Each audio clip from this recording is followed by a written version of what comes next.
नमस्कार साथियों, स्वागत है आप सभी का हमारे YouTube चैनल स्मार्ट स्टडी 101 पर और मैं हूं दिव्या वर्मा। दोस्तों, आज की वीडियो में हम लोग हल्दी ग्राइंडर पेंटिंग को समझेंगे। महत्वपूर्ण पेंटिंग है और वीडियो पसंद आती है तो प्लीज़ लाइक शेयर ज़रूर कीजिएगा। इसी प्रकार की अन्य वीडियोज़ देखने के लिए हमारे इस चैनल को सब्सक्राइब भी कर लीजिएगा। तो चलिए फिर पेंटिंग को समझ लेते हैं। यहाँ पर जो आपको पेंटिंग दिखाई पड़ रही है इसका नाम है हल्दी ग्राइंडर। इसमें दो महिलाएं हल्दी पीसते हुए दिखाई गई हैं। चलिए पेंटिंग के बारे में आगे समझते हैं। तो इस पेंटिंग की चित्रकार हैं अमृता शेरगिल। पेंटिंग की आर्टिस्ट कौन है, यानी किसने इस पेंटिंग को बनाया है, तो वो हैं अमृता शेरगिल। अमृता शेरगिल का जन्म 1913 ईस्वी में बुडापेस्ट हंगरी में हुआ था और इनकी डेथ 1941 में हुई थी। तो आपको जन्म मृत्यु भी ध्यान रखना है। और अमृता शेरगिल के बारे में अगर आप डिटेल वीडियोस अभी तक नहीं देखें तो जाकर देख लीजिए, आपको चैनल पर वीडियो मिल जाएगी। इस पेंटिंग का समय है 1940 ईस्वी। अब आपको ध्यान रखना है 1941 में इनकी डेथ हुई थी और 1940 में ये पेंटिंग इन्होंने बनाई थी। तो इससे अगर आप रिलेट करेंगे तो आप भूलेंगे नहीं, ना तो इनकी मृत्यु भूलेंगे, ना ही पेंटिंग का समय भूलेंगे।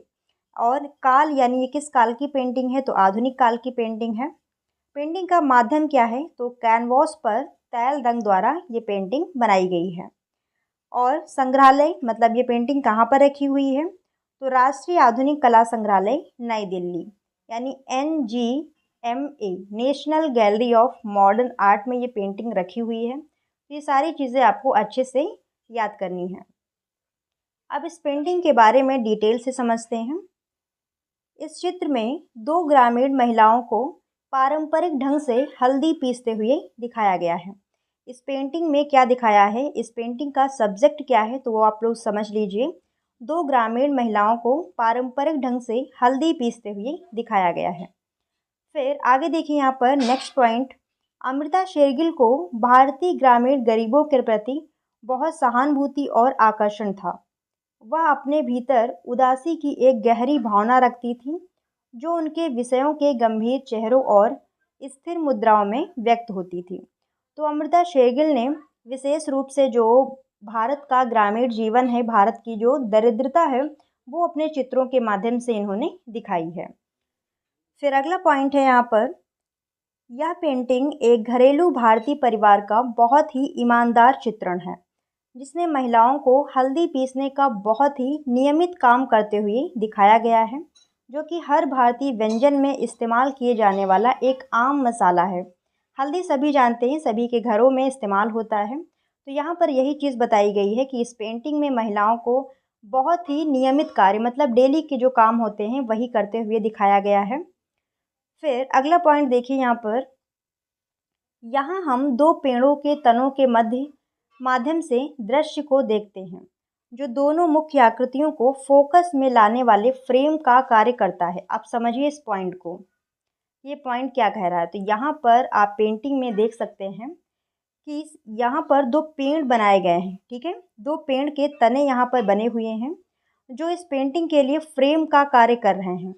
और इन पेंटिंग के ये जो पेड़ के तने हैं, इसी के बीच में महिलाओं को हल्दी पीसते हुए दिखाया गया है। तो कहने का मतलब ये है कि जो पेड़ हैं वो एक प्रकार से फ्रेम का कार्य कर रहे हैं। और अगला पॉइंट देखिए, यहाँ पर दो महिलाएं पेड़ों के पास में बैठी एक पत्थर की चक्की से हल्दी पीस रही हैं, जो पारंपरिक शैली हस्तक्रिया के रूप में संचालित होती है। वही चीज़ है, मतलब यहाँ पर महिलाओं को जो हल्दी पीसते हुए दिखाया गया है और वो भी एक पारंपरिक तरीके से। उनके सिर ढके हैं, आपको ध्यान रखना है, महिलाओं के सिर ढके हैं और चेहरे कैसे हैं, तो काले रंग से हैं। चेहरे की विशेषताओं पर कोई जोर नहीं दिया गया है। उसके बगल में एक युवा लड़की हल्दी के बीज लेकर बैठी है और उनकी मदद कर रही है। यदि हम बारीकी से देखें तो तीनों के अलावा एक और महिला आकृति को पेंटिंग के बाईं ओर अग्रभूमि में एक पेड़ के पीछे दिखाया गया है।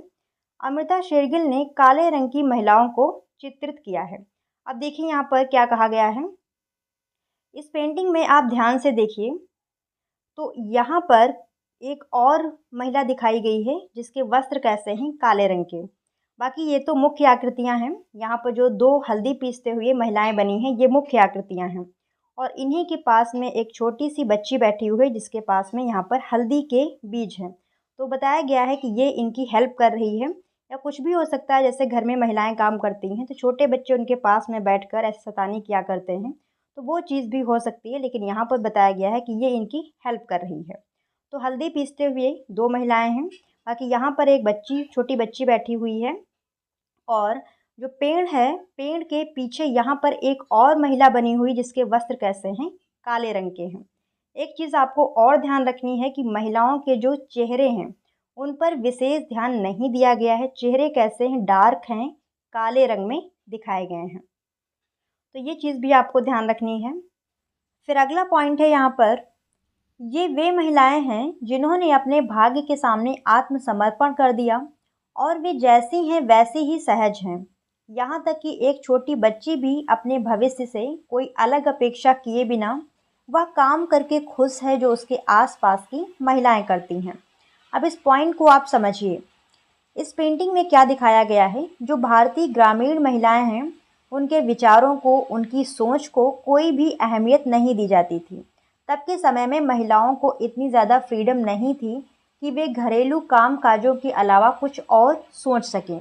और यहाँ पर यह भी दिखाया गया है कि एक छोटी सी बच्ची है, जिसको अपने भविष्य से कोई भी अपेक्षा नहीं है, वो भी महिलाओं के साथ में काम करके उसी में खुश है।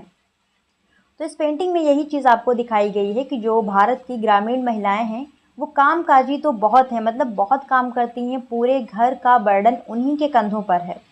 लेकिन फिर भी वो घरेलू काम काजों तक ही सीमित हैं। इसके अतिरिक्त अगर वो करने का कुछ सोचे भी, तो उनकी सोच को कोई भी अहमियत नहीं दी जाती है। फिर अगला पॉइंट देखिए, यहाँ पर महिला रूपों को बहुत ही आधुनिक शैली में सरल और अमूर्त बनाया गया है। महत्वपूर्ण पॉइंट है, महिला रूप आधुनिक शैली में बने हैं और सरल हैं और अमूर्त हैं। तो इस पॉइंट को ध्यान रखिएगा। फिर अगला पॉइंट है, पेड़ विशेषकर पत्तियों, उन पर राजपूत और पहाड़ी लघु चित्रों का प्रभाव है। इस पेंटिंग में जो पेड़ बनाए गए हैं, और पेड़ों में भी खासकर पत्तियां, उन पर राजपूत शैली और पहाड़ी लघु चित्रों का प्रभाव है।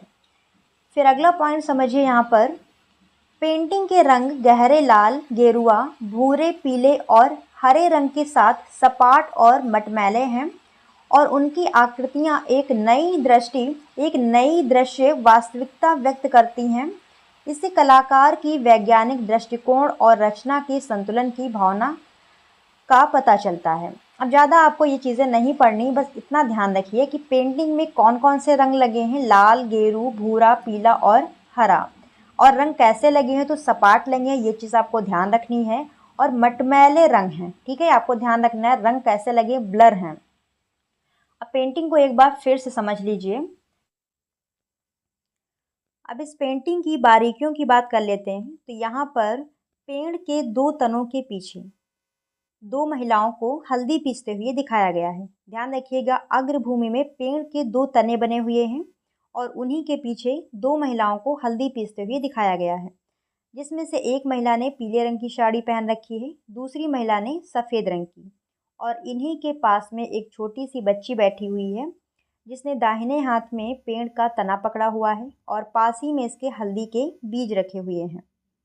अब यहाँ पर देखिए, जो महिलाएं बनी हैं, इनके चेहरे तो क्लियर नहीं हैं, लेकिन यहाँ पर एक महिला का पैर दिखाया गया है, जिसमें पहना हुआ आभूषण बहुत ही क्लियर बना है और स्वाभाविक है।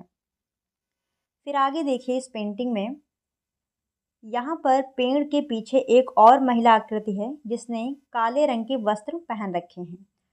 तो यहाँ पर आप एक चीज़ ध्यान रखिए, अगर पूछा जाए कि हल्दी ग्राइंडर पेंटिंग में कुल कितनी आकृतियाँ हैं, तो 4 आकृतियाँ हैं। लेकिन कितनी आकृतियाँ हल्दी पीस रही हैं, तो हल्दी पीसने का कार्य केवल 2 आकृतियाँ कर रही हैं। पहली पीली साड़ी वाली जो महिला है, दूसरी जो सफ़ेद साड़ी वाली महिला है। और बैकग्राउंड की अगर बात की जाए, तो बैकग्राउंड कैसा है, डार्क कलर में है, ठीक है। तो हल्दी ग्राइंडर पेंटिंग से संबंधित जितने भी महत्वपूर्ण पॉइंट थे, मैंने सभी आपको बता दिए हैं। बाकी अगर आपको कोई डाउट है या फिर कोई प्रश्न पूछना चाहते हैं, तो आप हमसे टेलीग्राम चैनल पर संपर्क कर सकते हैं।